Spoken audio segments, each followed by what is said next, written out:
Vice President Kamala Harris shows up to eulogize Tyree Nichols. The FBI searches Joe Biden's house, and we examine a line of viral TikTok videos chiding men for glancing at women at the gym. I'm Ben Shapiro. This is The Ben Shapiro Show.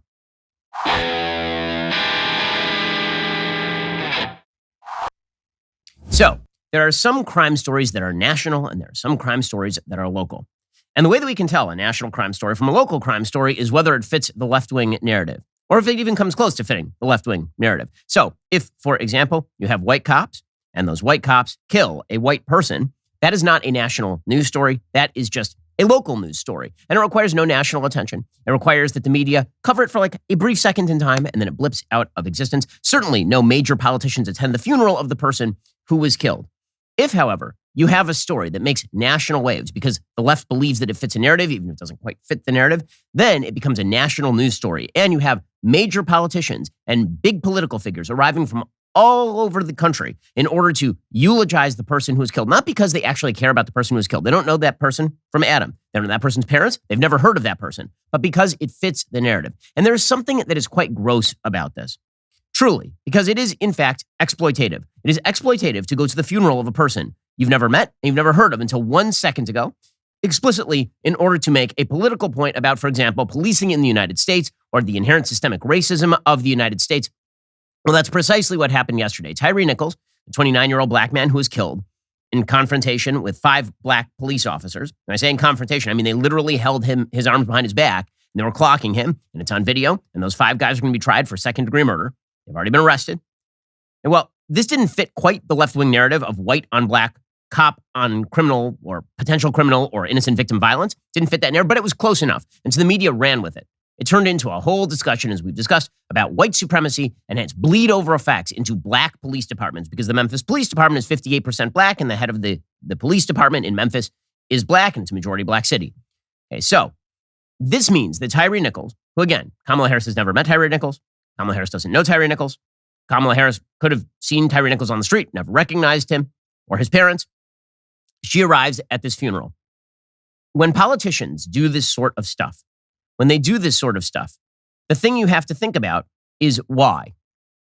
So Kamala Harris shows up at the funeral to eulogize Tyree Nichols. And here's what the Vice President of the United States had to say. We are here to celebrate the life of Tyree Nichols. Mrs. Wells, Mr. Wells, you have been extraordinary in terms of your strength, your courage, and your grace. I was, as a senator, as a United States Senator, a co-author of the original George Floyd Justice and Policing Act.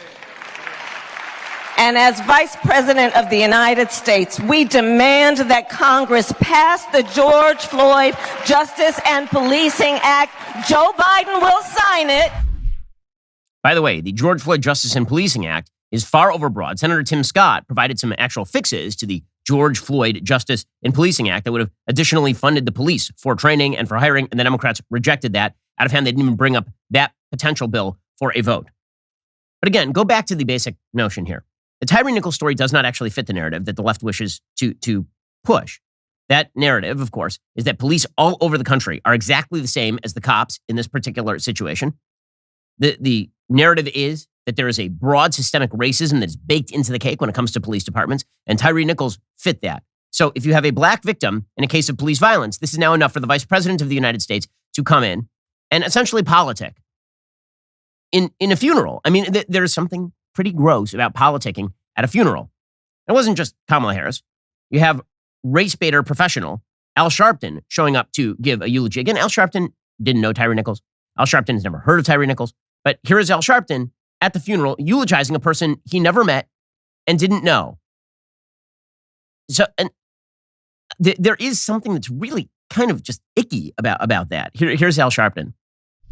And the reason why, Mr. and Mrs. Wells, what happened to Tyree is so personal to me is that 5 black men that wouldn't have had a job in the police department in the city that Dr. King lost his life, Not far away from that balcony, you beat a brother to death.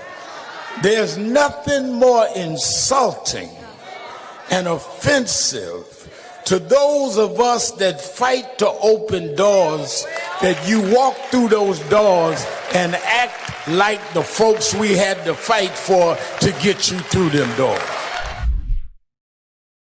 Okay, so now he's essentially accusing those black police officers of being complicit in racism. Right? Again, they are elements of white supremacy. And Al Sharpton actually did say, he suggested at this funeral, that if Tyre Nichols had been white, the black police officers would not have acted this way, which, of course, is not true.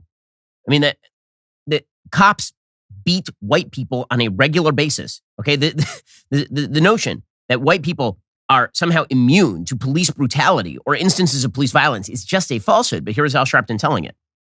How do you have the same department that can keep crime down on one side of town without beating folk to death, but you can't do it on the other side of town unless you feel that you can get away with it there? I can't speak for everybody in Memphis. I can't speak for everybody gathering. But for me, I believe if that man had been white, you wouldn't have beat him like that night. So it is racism. Again, this is at a funeral, folks. This is not at a political event. This is at a funeral. There's a long history of Democrats doing this sort of stuff. When Paul Wellstone was killed in an airplane crash, you saw a bunch of Democratic politicians arrive to essentially use his funeral as a jumping off point for campaigns. You see, after a mass shooting in Arizona, you saw Barack Obama go there and stump for gun control. This sort of stuff is not rare, unfortunately, but it is really ugly. There's a fascinating opinion piece from Charles Blow. I know that is usually not the case, in which the blindness of this becomes absolutely clear, because he acknowledges that this is really, really gross. He acknowledges that there's something ugly about this, and yet he still continues to do it. He still continues to do that. We'll get to that in just 1 second. First, let's talk about the fact that there are a lot of corporations out there who really hate your guts, and they use the money that you give them to fund a bunch of causes that you don't particularly like. During the Black Lives Matter riots, they put up the Black Square with your money. During Gay Pride Month, they put up the Trans Pride Progress flag on their website as you sponsor them, essentially with your cash. Why would you do that when you don't have to do that? This is one reason why you might think about switching over to Pure Talk. Pure Talk is the antidote to woke wireless companies. Proudly veteran-owned, employs a U.S.-based customer service team, absolutely does not spend money on these sorts of causes. Pure Talk's service is fantastic. It's one of the largest networks in the country. You can get data, talk, and text for as low as $30 a month. It's probably half of what you're paying Verizon, AT&T, or T-Mobile. You can switch over to Pure Talk in as little as 10 minutes while keeping your phone and your phone number, and your first month is guaranteed risk-free. Try it. If you're not completely happy with the service, you will get your money back. I switched over to Pure Talk for all my business calls, and it works just great. This year, make it a goal to support the companies who actually don't hate your guts. Go to puretalk.com, enter promo code Shapiro, save 50% off your very first month of coverage. That's puretalk.com, promo code Shapiro. Pure Talk is simply smarter wireless. Again, puretalk.com, promo code Shapiro to get started. Okay, so Charles Blow has a piece where he essentially acknowledges the point that I'm making. It's called Robbed of Space to Mourn in the New York Times today. And he talks about the fact that the parents of Tyre Nichols, when they enter the church where this eulogy is taking place, where the service is taking place, the cameras are all over them. And he says her grief and mourning is of Tyre Nichols' mom. Her grief and mourning were not her own. They could not be walled off from the political drama in which she was thrust and caught. Not only is their loss staggering, their ability to grieve that loss has also been altered and interrupted, converted into politics and performance. Privacy is unavailable to them. He says mourning, he's correct, by the way, mourning in public on repeat, under and in front of lights and cameras isn't part of the normal grieving process. Many people can hardly understand their emotion, let alone live with the pressure of constantly being asked to form those feelings into sound bites. But here's the thing. This is the part where, again, the left acknowledges what it's doing here in exploiting the death of a human being is really yucky. It's really quite disgusting. But, quote, at the funeral, I sat in front of Donna Gates Bullard. What is Charles Blow doing at the funeral? Did he know Tyre Nichols' family? Did he know Tyre Nichols? I mean, the answer is no. And of course, he says that he's attended many of these things. He says, when I first interviewed Trayvon Martin's mother, she was consumed and shrunken by grief. When I spent the day with Sam DuBose's family in 2015, his mom was so drained she needed to cling to me just to leave the car and walk into a TV interview. So, aren't you one of the people who is propagating the victimization of families in the name of a broader political narrative? Yeah, There's something wrong with a culture in which this sort of stuff happens. You want to have a political debate about what we should do with police departments? That is fine. But going to funerals and using the funeral as sort of the jumping off point to make the political point, it's no less cynical now than when it was done by Mark Antony at Julius Caesar's funeral, going all the way back to the Roman Empire. And of course, this does play into the broader left-wing narrative, right? You have Dick Durbin, the senator from Illinois, talking about how we need to now revise policing in the United States. This is really what this is all about. It's about making a political point. Because 5 years from now, are they going to be checking in on Tyree? Is Kamala Harris going to be checking in on Tyree Nichols' family after she leaves office? The answer is no, of course. Here's Dick Durbin. Listen, I agree with Chairman Jordan in terms of what happened, sadly, to Tyree Nichols. It was indefensible, reprehensible. There's just no excuse for it. And I also agree with the premise that we cannot mandate virtue by law. That just isn't going to happen. But still, we should take an honest look at policing in America today and acknowledge the obvious. We all want someone to answer that 911 call who is a trained professional, will keep us safe. Secondly, we know by video camera evidence that things are happening in policing which are just absolutely indefensible in America. The most radical case, of course, being made by Representative Jamal Bowman, who is one of the most radical members of Congress from New York. He says that the real issue here, get ready for this one, is climate change. You know, instead of adding more cops, we need to invest in climate, is what he says. What? We have to pass the George Floyd Justice in Policing Act. We have to introduce and pass the People's Justice Guarantee so community members can reimagine and restructure public safety in our country. The research shows we need a public health approach to public safety. You want to make us safer? Invest in poverty and ending poverty. Invest in housing. Invest in climate. Invest in education. That is how we make our country safer. What we're doing is adding more police and feeding the prison industrial complex. Okay, it's all exploitation, and that so much media coverage is driven by exploitation. You find an instance, like one particular instance, and then you suggest that it is statistically representative of a broad trend, and then you just magnify the instance. Well, you're actually going to have to show a connection here in order to get the politics done. But they're not going to bother doing that. So that's why you send Kamala Harris to go and speak at a funeral where she doesn't know the family, doesn't know the person. Again, something gross about that. Meanwhile, the FBI has apparently now searched Joe Biden's home. According to CNBC.com, FBI agents on Wednesday morning searched the Rehoboth Beach, Delaware home of President Biden for more than 3 hours. They found no documents marked classified, according to his personal lawyer. Agents did take for further review some materials and handwritten notes that appear to relate to his time as vice president. Now, again, that doesn't mean there was no classified material. There could very well be classified material that wasn't actually labeled classified. What they mean is that there wasn't a document that had a big stamp on it that said top secret. But if the vice president was taking home classified notes and he didn't label it classified, that would still be classified material. A senior law enforcement source who spoke with NBC News corroborated the lawyer's characterization of the outcome of the FBI search. But this is really no longer the issue. It's not even what documents were found, what documents were not found on the premises at Joe Biden's house or at the Penn Biden Center for Chinese Grift. The real question is the cover-up. Because, again, it turns out that Joe Biden's documents were found at Penn Biden Center before the election. We only found out about it in January. Well, now, a top House Republican, James Comer from Kentucky, he says that the top lawyer for the National Archives was told not to reveal any information about the discovery of classified documents in Joe Biden's possession before the election. Here's Representative Comer. I mean, if this is true, that's an actual scandal. That's a cover-up. Right before the National Archives came in, they handed us a letter from the Department of Justice informing them and us that the General Counsel for the National Archives wasn't allowed to say anything about the Biden documents. If you go on the National Archives website, there's pages and pages of press releases and information about the FBI's raid into Mar-a-Lago and Donald Trump's possession of classified documents. But there's nothing on the website about Joe Biden. So we asked the general counsel, why were there no press releases sent on Joe Biden once it was determined that he had classified documents in his possession? And the counsel said that he did do press releases, but he was ordered and told they couldn't be published. Ordered by whom? Presumably somebody at the administration, Merrick Garland at DOJ or something like that.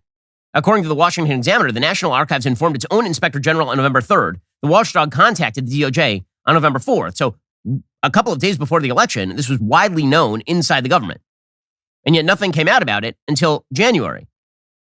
Now, the National Archives was fine with weighing in on the FBI raid of Mar-a-Lago. They weighed in January 2022, twice in February 2022, in October 2022, and released 3 Mar-a-Lago press releases since it learned of classified documents at the Penn Biden Center.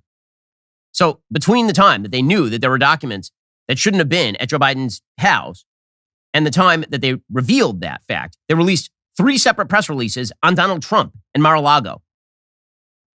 If, as they say, the cover-up is usually greater than the crime, this would be an interesting instance of that. We'll get to the White House counsel trying to respond to this and failing in just one second. First, we have to talk about your privacy. So the fact is that the government is very interested, apparently, in Joe Biden's privacy and keeping classified documents next to his throwback Corvette at his house.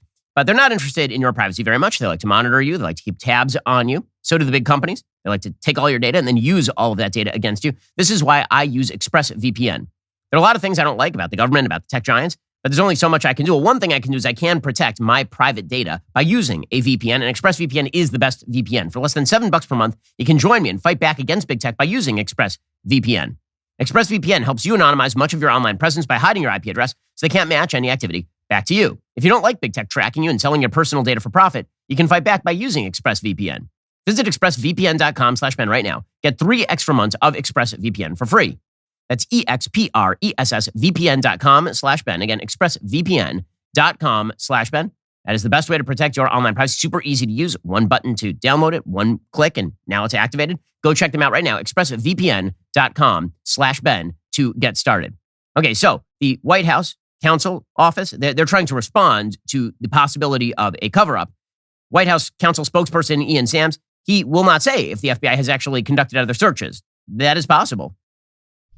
Has the FBI conducted any searches of any other locations associated with the president that you or the White House is aware of? Look, I think we're providing information as this goes on and answering questions about the search activities as they've been happening. I don't want to speak too much to the DOJ's practices in an ongoing investigation. I can say, that we have cooperated fully. The president's personal attorneys have provided information to DOJ. We've addressed openly and directly the searches that were conducted first at the president's Wilmington residence and then today.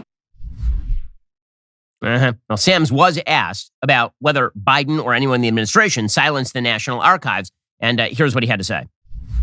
Did anyone at the White House at any point tell the National Archives in any form that they could not release a press release about the discovery of classified documents?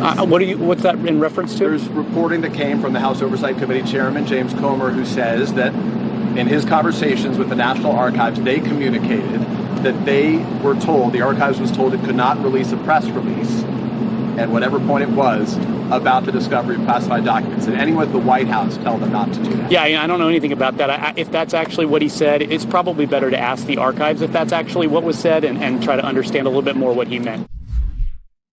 Well, we're asking you. I mean, you are the representative for the White House, so presumably you should know whether somebody at the White House or in the administration ordered the National Archives to do the thing. So kicking it back to the National Archives is rather fascinating. He insists, of course, that the White House has been transparent. That, of course, is not true. If they'd been transparent, they wouldn't have waited 2 months just past the election in order to announce that Joe Biden had been keeping classified documents pretty much everywhere, like in his bathroom, next to the toilet, for his reading material, underneath the old copies of Time magazine that he likes to browse while he's watching Matlock at night. Here's Ian Sams. You're disclosing this search, but you did not disclose that the FBI also searched the president's former private office here in Washington. Do the American people have a right to know about that? Yeah, I think we've been pretty transparent from the very beginning with providing information as it occurs throughout this process. We have released probably thousands of words of statements from the president's personal attorney and the White House counsel's office about the process that has been undertaken here. Now, he was asked about who had access to these documents, which, of course, is sort of the secondary scandal. It's not just that Joe Biden brought this stuff home. It's that he left it in a garage, and that one of the people who was renting his house, apparently, for a period of 3 months, I guess, was Hunter Biden, who happens to be an absolute derelict of a human being who runs around trafficking in the Biden name when he is not attempting to solicit his employees for sex so that he will pay their salaries. And Ian Sams has no answer as to if any other members of the Biden family, hint, hint, Hunter, had access to the docs. Was there any reason to believe that anybody else in the Biden family would have also had access to these same documents? Yeah, I'm not going to speak to sort of the negotiations or discussions or collaborations between the president's personal attorney and DOJ in establishing the search. We're cooperating fully with the Justice Department. We're cooperating fully with the Justice Department and ensuring that they have access to the House, the Rehoboth House today, the Wilmington House previously, to be able to do a thorough search. And it's because the president is moving quickly to get them access to the information that they need so that they can move forward with a thorough review that's thorough and it's done efficiently. One of the pieces of information that you might want actually is whether Hunter Biden actually had access to the documents. That would be one of the things that you want. Speaking of Hunter Biden is now doing something that is legally ridiculous, but it's making a lot of headlines because, again, the media, because Hunter is related to Joe, that means that they will go into knee-jerk defense of one of the worst human beings in America. And so Hunter Biden, apparently, his lawyers have now sent a series of quote-unquote blistering letters to state and federal prosecutors urging criminal investigations into those who accessed and disseminated his personal data, and then sent a separate letter threatening Fox News host Tucker Carlson with a defamation lawsuit. This is according to Washington Post. So a few things. One, no, you left your laptop at a repair person's place. You gave that person access to all the materials on that laptop. You then forgot about the laptop for a period of years. No, you do not have a reasonable expectation of privacy in that you abandoned your personal property because you are a drug-addicted derelict. That is what happened. And as far as Tucker Carlson suggesting that you are, in fact, a drug-addicted derelict and using colorful language to do so, that's not going to, you think that's going to rise to the level of defamation? Number one, you're a public figure, so you have to actually show malice, that he maliciously said something false. I'm not sure what exactly anybody could say about Hunter Biden that would be false at this point.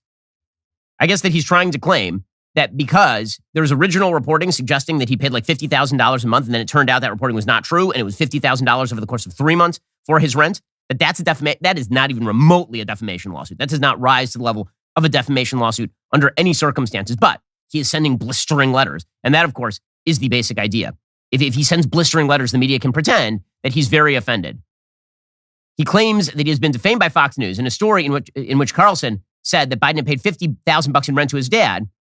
In reality, Hunter Biden was actually paying $49,910 every 3 months for office space in Washington. Now, again, the original reporting that Tucker was talking about was not by Fox. So if it turns out that he wasn't actually paying his dad for rent, we reported on the show as well, and it turns out that was wrong, right? It turns out that the original reporting by Daily Caller was wrong. Sometimes we read reports on the show. Those reports are wrong. That's not defamation. That doesn't rise to the level of defamation. But Hunter Biden's just threatening people at this point and pretending that he has some sort of clean reputation to protect. No. The answer there is no. Okay, meanwhile, in other news, the Federal Reserve did in fact raise the rates a quarter point. They expect more increases in the interest rates. They're slowing the rate of the interest rate increases because they think that they have slowed. They're beginning to slow inflation to the extent necessary in order to kind of put the genie back in the bottle. According to CNBC, aligning with market expectations, the rate-setting Federal Open Market Committee boosted the Fed funds rate by 0.25 percentage points. That's 25 basis points. That takes it to a target range of 4.5 to 4.75%. That is the highest since October of 2007. The move marks the eighth increase in a process that began in March 2022. The Fed is still targeting hikes to bring down inflation. And the post-meeting statement noted inflation has eased somewhat but remains elevated, which is a tweak on previous language.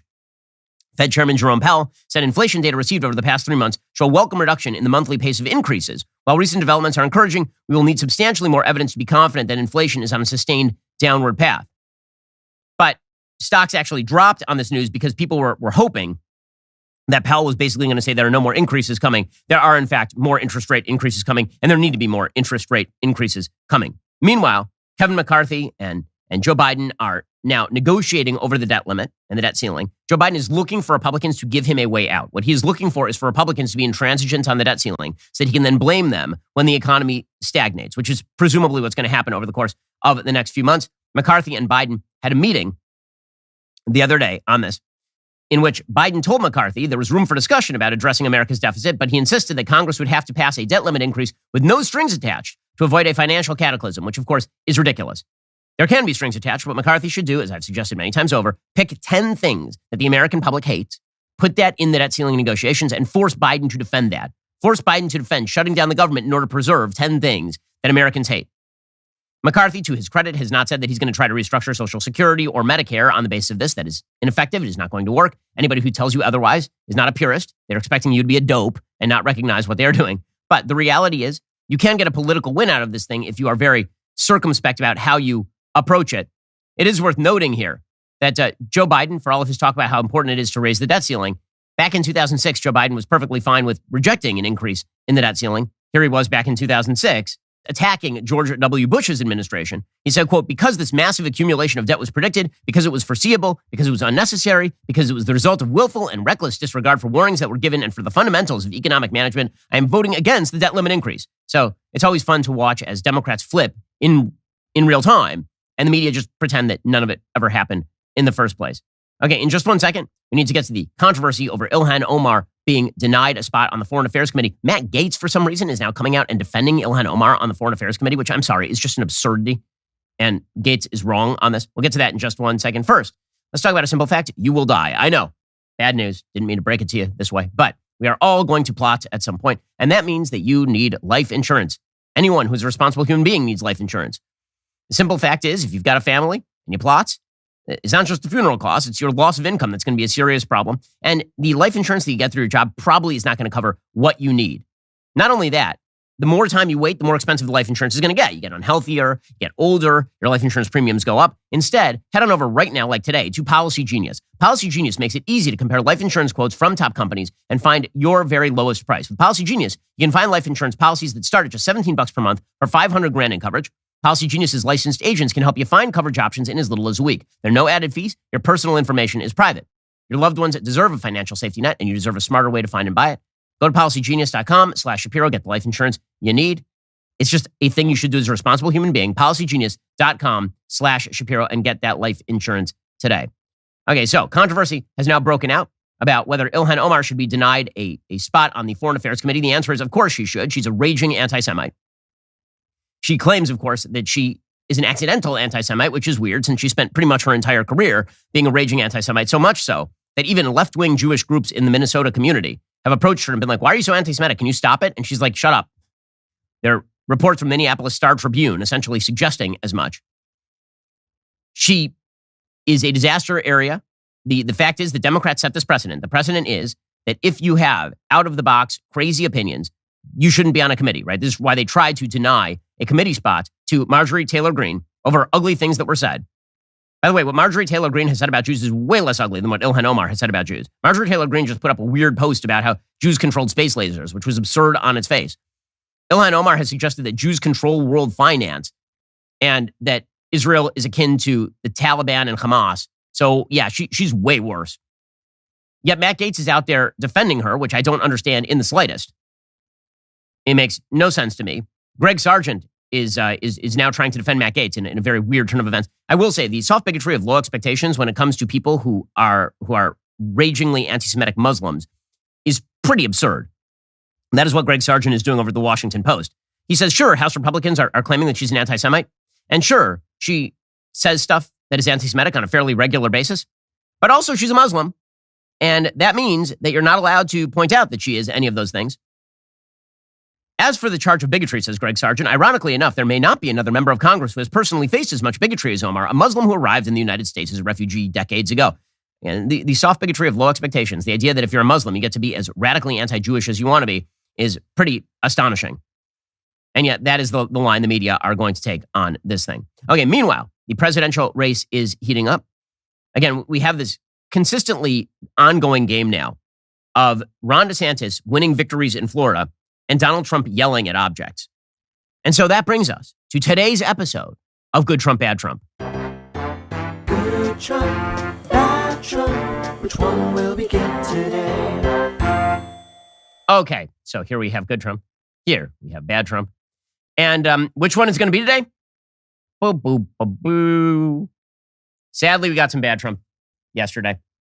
The Bad Trump came in the form of a series of posts that he put up attacking Ron DeSantis as a quote-unquote rhino globalist. A rhino globalist. What exactly made Ron DeSantis a rhino globalist?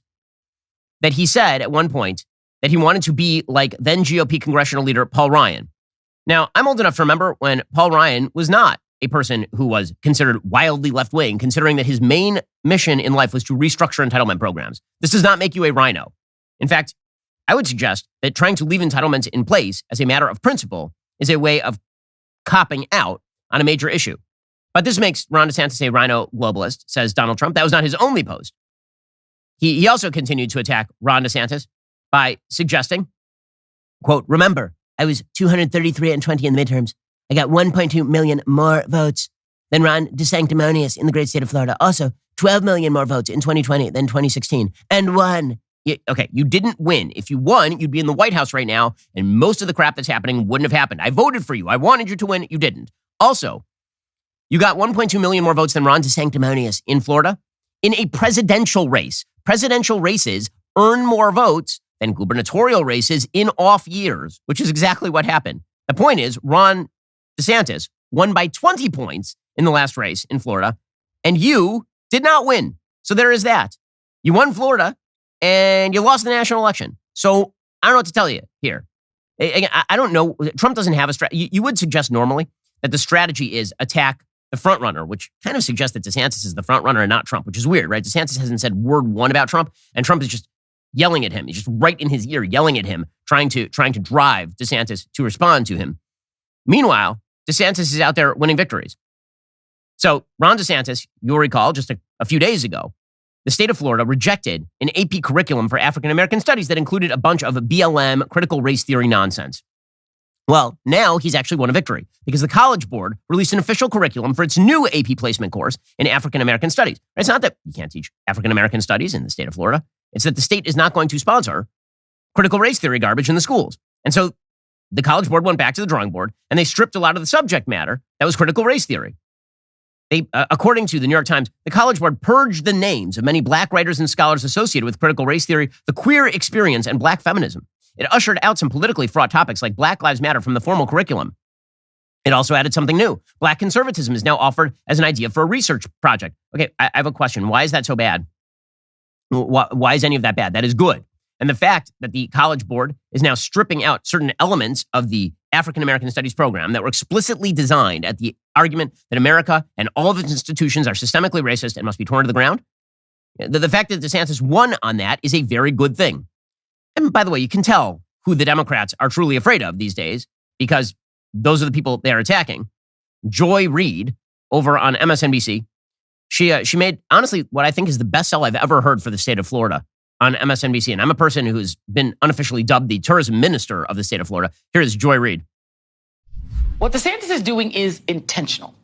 In order to peel off Trump's Republican voters and get them on his side ahead of his presidential bid in 2024. He's turning Florida into a right-wing paradise. He's barring public high schools from teaching AP African American studies. He's taking aim at drag performances, even suggesting that he would urge the state's child protective services to investigate parents who take their own kids to one. He's actively trying to ban COVID vaccine mandates and restricting mask rules, while at the same time calling for probes into supposed wrongdoing linked to the vaccine. And he's doing all of this while making sure that anyone can walk around with a gun, no permit required. It's a right-wing fantasy land, like Disney World, but in hell. Yeah. Mm-hmm.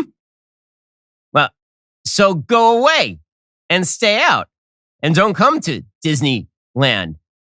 That's amazing. That sounds so good. Honestly, there is not, he should just cut that as a commercial. That is an amazing pitch for the state of Florida. We are banning the critical race theory teaching. We are going after drag queen story hours targeting children. We are pro-cop in this state. Like, where's the bad stuff there? Well, you have to go over to The View. The View, I love this. The View, again, these people are like the Pauline Kaels of politics. So Pauline Kael is a former New Yorker critic who did movie criticism, and she very famously suggested in 1972 that she doesn't know how Richard Nixon could have won. She didn't understand how Richard Nixon could have won. She literally didn't know anyone who had voted for Nixon. They'd all voted for McGovern.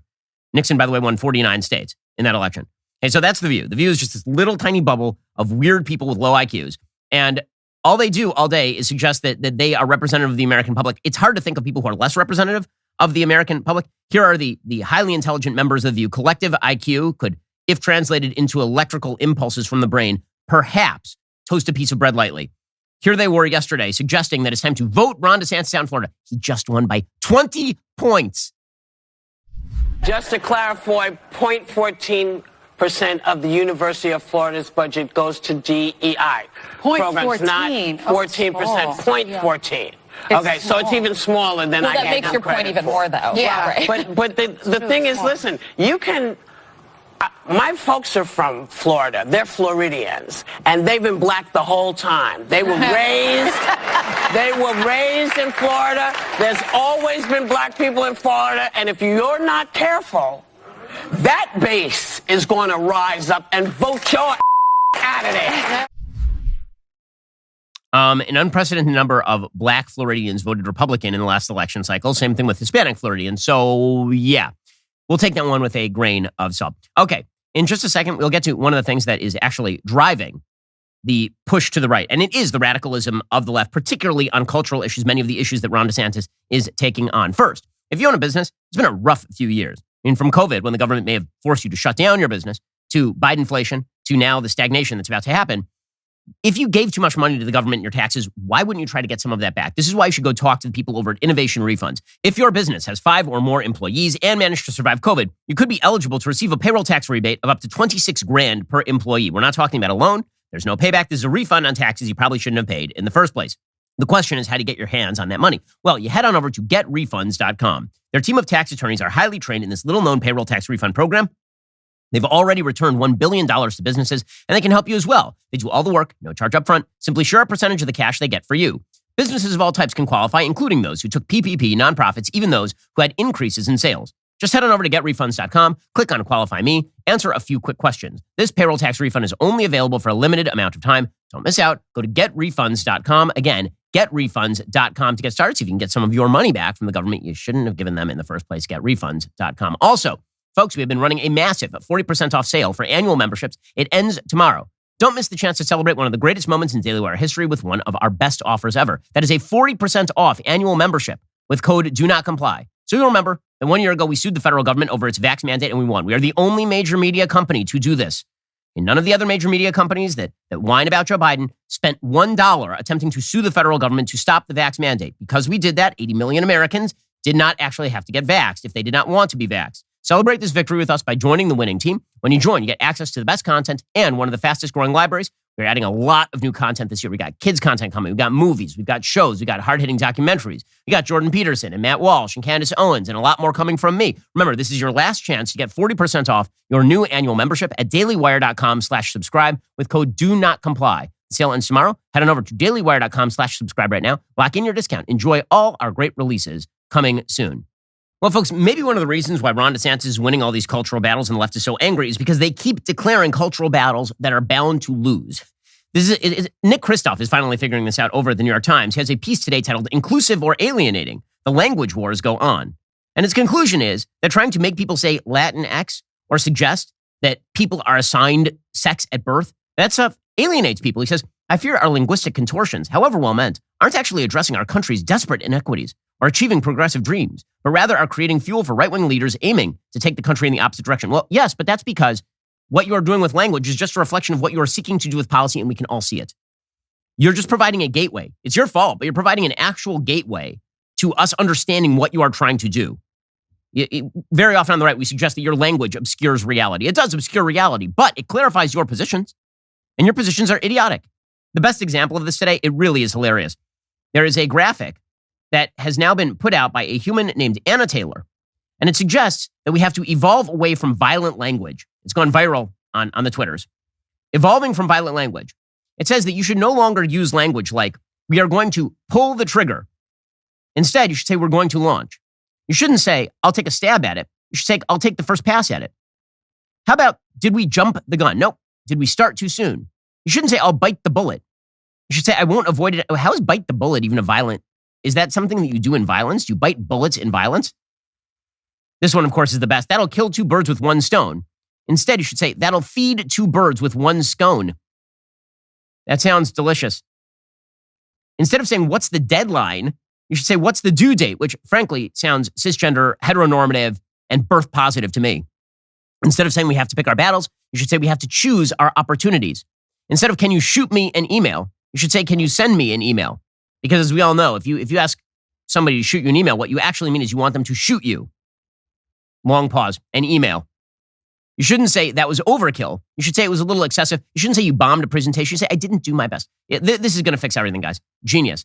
Okay, this sort of nonsense makes me want to disembowel this chart and feed its intestines to the ravens. It makes me want to fire it out of a cannon. It makes me want to beat it to death with a ball-peen hammer and then spread its innards around the fields of Iowa, metaphorically speaking. It's okay, guys. I mean, if this is the direction that the left wants to move, then more power to them. More power to them. Because we can all see what you're doing. We can, again, I like the clarification. The clarification is good. The clarification is nice, and the clarification is necessary. So, frankly, I'm glad they do these things that clarify what it is that they think and feel. Speaking of people who are clarifying what the left thinks and feels, you remember Dylan Mulvaney. Dylan Mulvaney is one of the heroes of the Republic. Dylan Mulvaney is a dude who says that he is a lady, so much so that he actually posts on the TikToks videos of himself transitioning into womanhood and becomes so famous that he is invited to the White House, where he sits in wild, creepy fashion as a quote-unquote girl. He doesn't call himself a woman. He calls himself a girl. He sits in front of Joe Biden, the president of the United States, who immediately declares that unless you trans the children, you are an immoral person. Well, now, finally, in a viral TikTok moment, because TikTok is a Chinese weapon designed to undermine the culture and glue of the Republic, Dylan Mulvaney, who's TikTok famous, has now made a face reveal. What exactly is a face reveal? Dylan Mulvaney went and got a bunch of surgeries. So basically, this is just showing off the work of the plastic surgeons. Now, you would imagine that the plastic surgeons, he's paying them money. So presumably they do a good job. This is no different than a woman who just got a boob job going out and being like, look at these things. They're larger. Yeah, I mean, they should be. That would be, the idea of the surgery. But Dylan Mulvaney did a face reveal because this is how you become truly a woman. Womanhood is about how many surgeries you can have to transform your square jaw into a more feminine jaw. It really is about shaving down the Adam's apple or whatever it is that surgeons did. And then masquerading and playing as a woman. Because if you've shown the true commitment of having somebody shave down your jaw, this means you're a woman now. Basically, if you're a man who has a mental disorder and shaves down your jaw, this makes you a woman. And we can tell because you look more like a woman, which is what we used to call cultural appropriation. If you went around wearing makeup that made you look like a person of another race, we used to call that cultural appropriation. We used to make fun of you. In fact, we still do. But if you go around and have surgeries to make you look more like a woman, then you are actually just a woman. You're just like the same as a normal biological woman, like an actual woman. Here is Dylan Mulvaney gallivanting around pretending to be a girl because he had a surgeon cut him.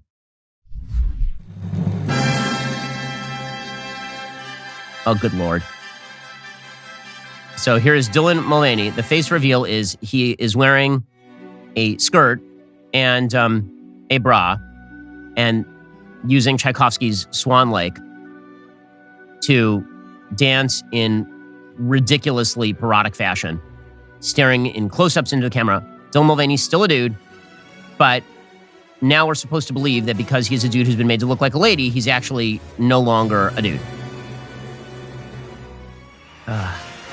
It's parodic. I mean, and there is Dylan Mulvaney as Audrey Hepburn. The difference being that Audrey Hepburn was an actual woman with a vagina and also was a woman her entire life. And also Dylan Mulvaney is a dude who's pretending to be, it's all they're not doing it for attention, guys. It's not an attention-grabbing attempt at all.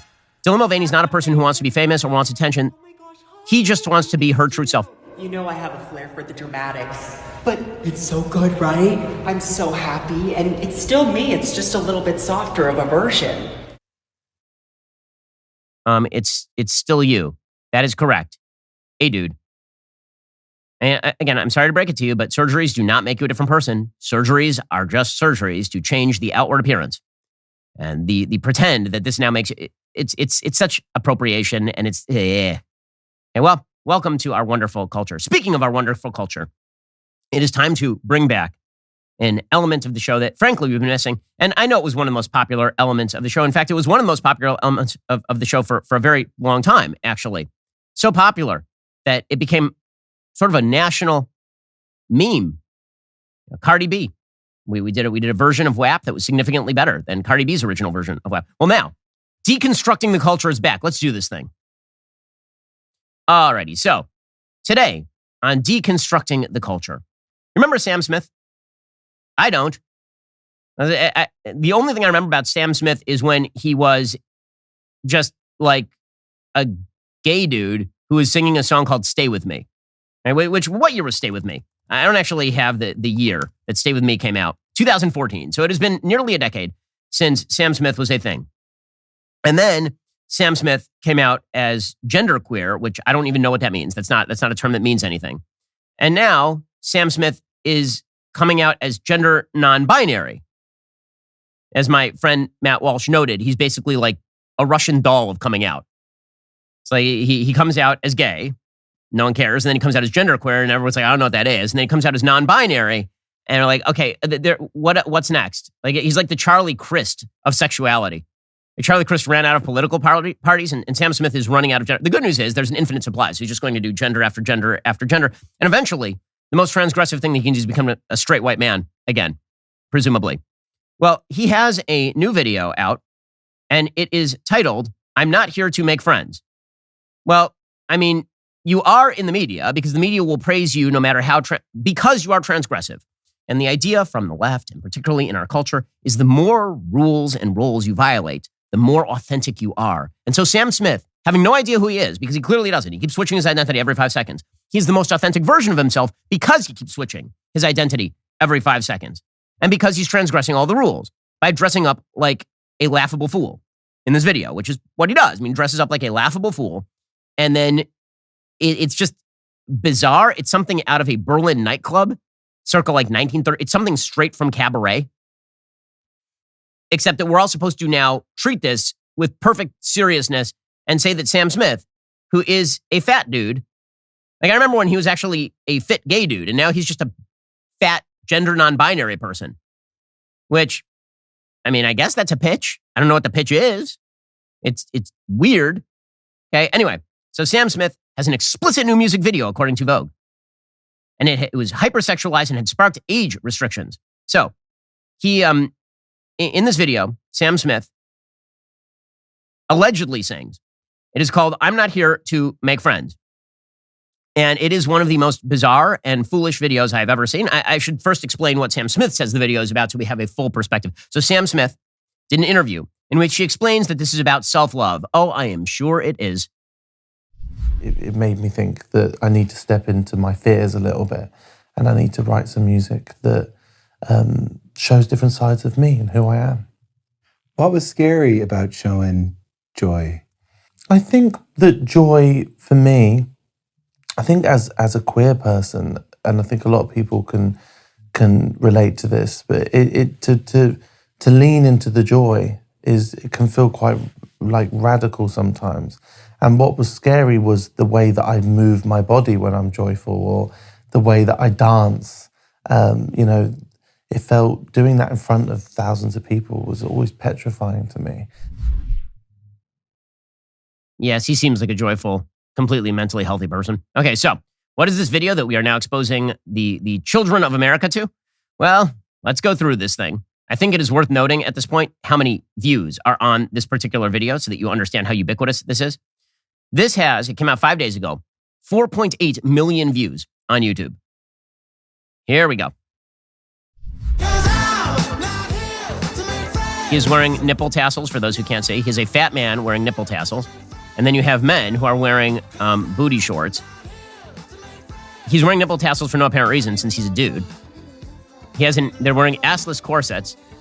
And he is spanking the asses of men dressed as women, it appears. It's like Louis the 14th. But essentially, isn't this just the scene from Oliver Stone's JFK? Now he is drinking what appears to be pee, swinging from a chandelier, wearing an Elton John or Liberace outfit. If this is supposed to be... my favorite are the seductive shots of Sam Smith, which is like... it is hard to think of something less seductive than this. Not to speak for gay men, but if you find this seductive, I think there might be something wrong with you. What is... And then you have men in bondage gear who are thrusting their pelvises toward the camera. Oh my God. This is...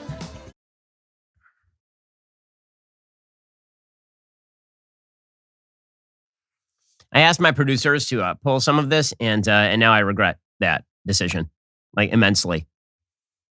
Yes, it's all the things. There's a brief winking insinuation of a golden shower, according to Vogue. So a quasi-pornographic, bizarre, fetishistic acting out of your own gender and sexual confusion. It's heroism now. It's heroism. And that does say something about our culture. What it says about our culture is something deeply stupid, which is that, again, personal authenticity is the only thing that matters in life. And this is what you should teach to your kids, right? I mean, this thing is not age restricted on YouTube, so far as I'm aware. Because it's important that the children should know that the best version of you is the version who is obese, walks around as a male with tasseled nipple coverings, and simulates golden showers on camera. That is the best version. That's how you know you're liberated. That's where happiness lies, folks. That is where true societal and personal fulfillment lie. The future of our civilization rests on precisely that sort of freedom. Okay, time for some things I like and some things that I hate. Okay, so I'm going to recommend a thing that I like. Robert Nisbet was a social scientist and a really great writer. And he has a book that speaks to much of what we've been talking about, I'd say the last couple of years on the show. It's called The Quest for Community. It was written in 1952. And essentially, he makes the claim that radical individualistic atomization, that the notion of individual autonomy lying at the root of politics and personal fulfillment is wrong. That we act within social contexts, that we as human beings require social context to give us meaning. We act within families. We act within rules and roles. Here are a couple quotes from The Quest for Community, which is truly worth the read. It's not read today the way it was a big bestseller in its time, but of course it's now been 70 years. You should go back, you should read it. The Quest for Community by Robert Nisbet. Here are a couple of quotes. Quote, genuine freedom is not based upon the negative psychology of release. Its roots are in positive acts of dedication to ends and values. Freedom presupposes the autonomous existence of values which men wish to be free to follow and measure up to. In other words, the sort of nihilistic idea that you find your own cause is not true. There has to be an idea of the good in order for you to feel oriented toward the good. It's that orientation toward the good that gives you a sense of meaning. And you have to do that in the context of wisdom of the ages and communities and institutions that provide you a sense of social solidarity and provide you a sense of place. If you feel rootless, if you feel placeless, it makes it extremely difficult to feel fulfilled. He says the historical emphasis upon the individual has been at the expense of the associative and symbolic relationship that must in fact uphold the individual's own sense of integrity. As I've said before, if you're alone on a desert island, you're not truly free. I mean, in a technical sense, you are. There's no one who's making you do anything. But also, you're not free because freedom is more than just freedom from. It is the ability to orient yourself in connection with the universe and with a higher good and with your fellow man. That is what human beings are, social creatures. Pretending that they are not is a mistake. Now, there's some people who will say that mistake began with Locke and that mistake began with sort of in the enlightened liberalism of the late 18th century and all of that. The truth is that I think that's an overread of Locke, because even Locke is reading inside a social context. The same time that Locke is writing about individualistic autonomy, he's also writing defenses of Christianity. So, it's easy to sort of see philosophy as a series of reactions, as sort of swinging pendulum. But whatever you think of Locke, the reality is that the happiness of ordered liberty lies in both the order and the liberty. Liberty without order is libertinism. Order without liberty is totalitarianism. The book, again, is Robert Nisbet's The Quest for Community, and it is totally worth the read. Okay, time for a thing that I hate. So today, I've seen a TikTok storm of viral videos about women complaining about men looking at them at the gym. This apparently is like a thing. Women claim to be, it used to be that in order to be victimized in American society, you actually had to be a victim. Now you're a victim if you go to the gym dressed in booty shorts and a bra and men give you sideways glances. That apparently is like the height of victimhood. I agree that women are victimized if some guy puts his hands on them when they don't want to have their hands put on them. Obviously. I'll agree that women are victimized if men, without regard for the woman, just stare at them, or just stare for prolonged periods of time. But that's not what we're talking about here. What we are talking about is attractive women on TikTok who are seeking attention, which is why they are on TikTok, filming themselves at the gym, wearing extraordinarily tight clothing and bare midriff, and then they are surprised that men are looking at them occasionally. Now, let's be real about this. This is how many dates in the United States and everywhere else have started. A man sees an attractive woman and he walks up to her and he asks her out. This is how most of human civilization was propagated, as it turns out. And the entire future of civilization rests on men and women getting together and making babies. You know how that usually is initiated? The same way it is throughout virtually all species. A male finds a female sexually attractive, and then he walks up to her, and then he says something. And the notion that the physical has nothing to do with anything, that we are a series of souls that kind of meet each other randomly in the universe, it's just silly. But here are some of these videos. By the way, the men in these videos are being now castigated as being gross and terrible. What is the... We'll go through this video. I want to watch it with you. And we're going to decide together whether the guy in the background, who this woman is now targeting, she says this is not how to approach girls at the gym. We'll see whether he does something truly egregious and wrong. This is how to not approach girls at the gym. I hate this. Stupid bleeping behind me. It makes me so uncomfortable. I hate when there's weirdos. It gets me so uncomfortable. Feral, like feral. Feral? There's mirrors everywhere, so it's like you can easily catch people. Act. Oh, this is nothing. Okay, we're gonna move on to the 35s now. I want you to watch very carefully. Stare counter. Why is he staring so long? That is less than a second and a half. That one is not even a stare. That is a glance. This is what women mean by staring at her like a piece of meat. Why is he walking over? Oh no. He was walking over to offer to help her with her weight, and she says no, and he walks away. Oh, the victimization. Oh, the terribleness. Okay, so a couple of things. Yeah, I work out every single day. I'm just wondering why. It's not the only video like this, by the way. Here's another video like this. We'll go through another video like this. This is another woman. She takes off her shirt at the gym, and a guy looks at her. So let me just point this out to you. If a woman takes off her shirt anywhere in public, men will look at her. I'm sorry to break to you basic lizard brain biology. It's going to happen. I'll get into the actual scientific biology of this in just 1 second because it's very real. But here's another one of these videos. Again, men are bad because they look at women taking off their shirts. By the way, if you say that pornography is bad, you're also a prude. Anyway, here we go.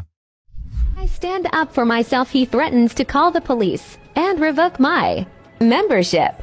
So here she is taking off her shirt. And a guy looks at her. Oh no, in the mirror, there's a guy who's looking as a woman takes off her shirt. Unprecedented. And he says, oh damn, because a woman is taking off her shirt. And then she just stands there still taking off her shirt.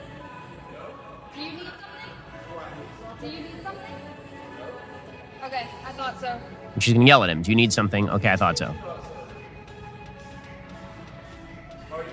He's like, I don't even know what you're talking about, lady.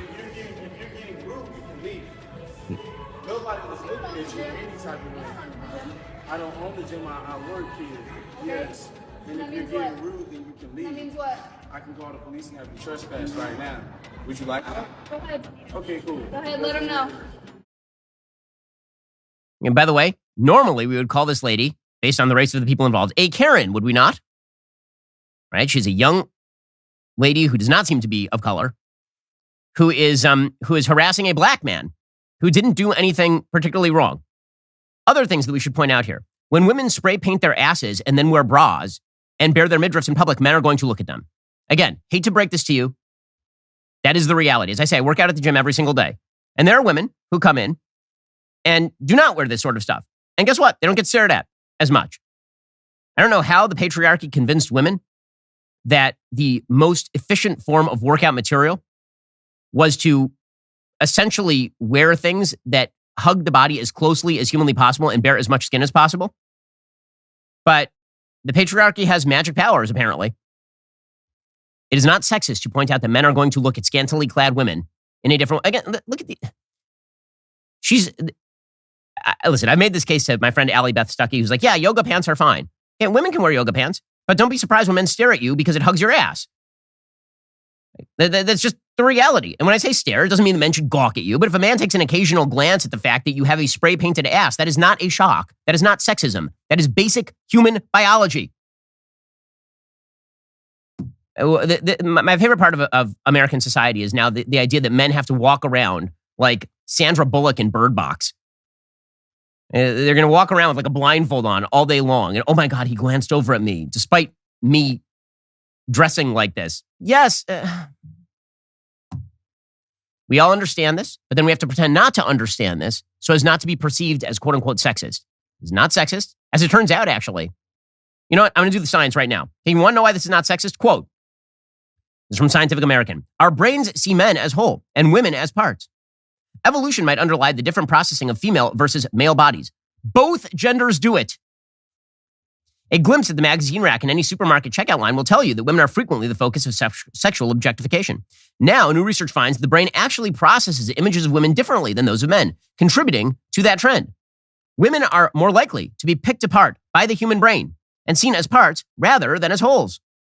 That is correct, according to research published online June 29th in the European Journal of Social Psychology. Men, on the other hand, are processed as a whole rather than the sum of their parts. Again, none of this is particularly shocking, considering that by evolutionary biological standards, men are going to be adjudicated based on their strength and their success rate for reproductive possibility, and women are generally predicted for reproductive possibility. I'm talking about in the animal kingdom, not even among human beings, for youth, fertility, beauty, right? These are all biologically based.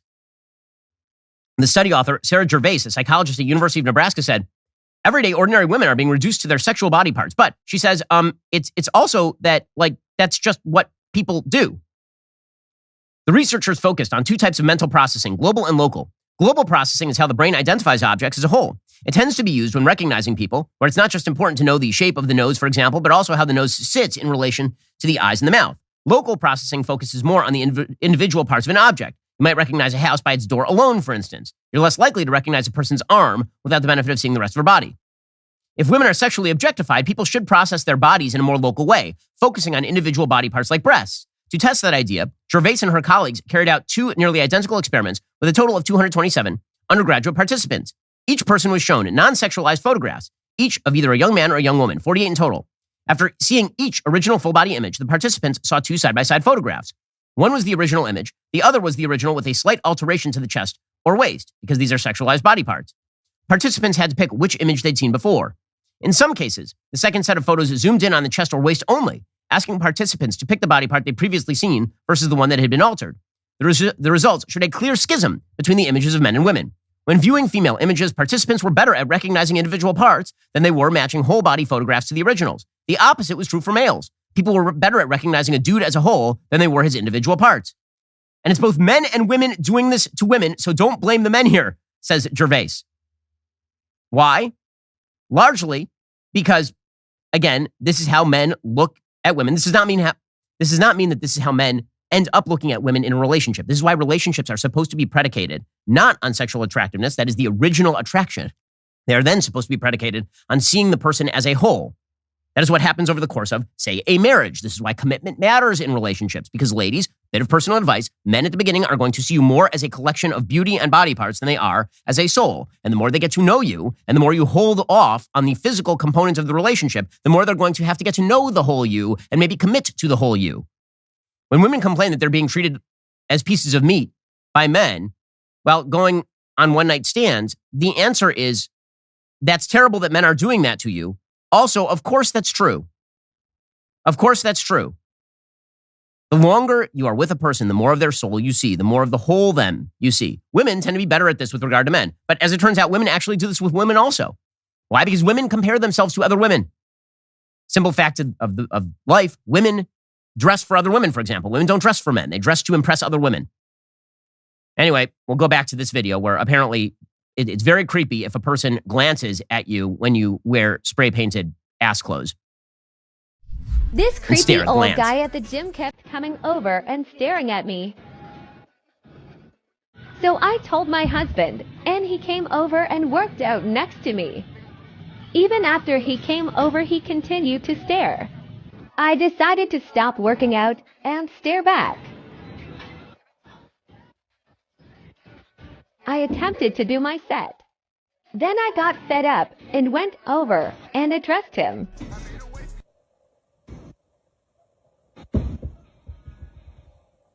Okay, here she goes. She's going to go over and address this guy. Again, you saw in this video him for a grand total of like 3 seconds, maybe? I told him if he's gonna work out in this corner, he needed to stop staring and making me uncomfortable. Okay, so again, you are filming yourself at the gym to do this. And this has become a way of grabbing sort of victimhood, but a couple of quick solutions for all of this. Okay, one, you could theoretically have separate gyms. There are a lot of women in the Orthodox Jewish community who prefer to work out at separate gyms specifically to avoid this, right? They work out at female-only gyms and males work out at male-only gyms. Another way to avoid this is presumably that you work out with a group of women. You could do that. There are many things that can be done. If this really bothers you, there are things that you can do to alleviate this problem. But pretending that men are not going to glance at you, or that can be alleviated by societally beating it out of them or by shaming them on TikTok is ridiculous. It's always going to be ridiculous. And that's not the same. Pretending that a stare is the same thing as a glance is silly. It is not the same thing as a glance. Pretending that men are not going to glance at women is silly. Pretending that men glancing at women is inherently a bad thing is silly. Again, that's how I would say virtually all dates get started this way.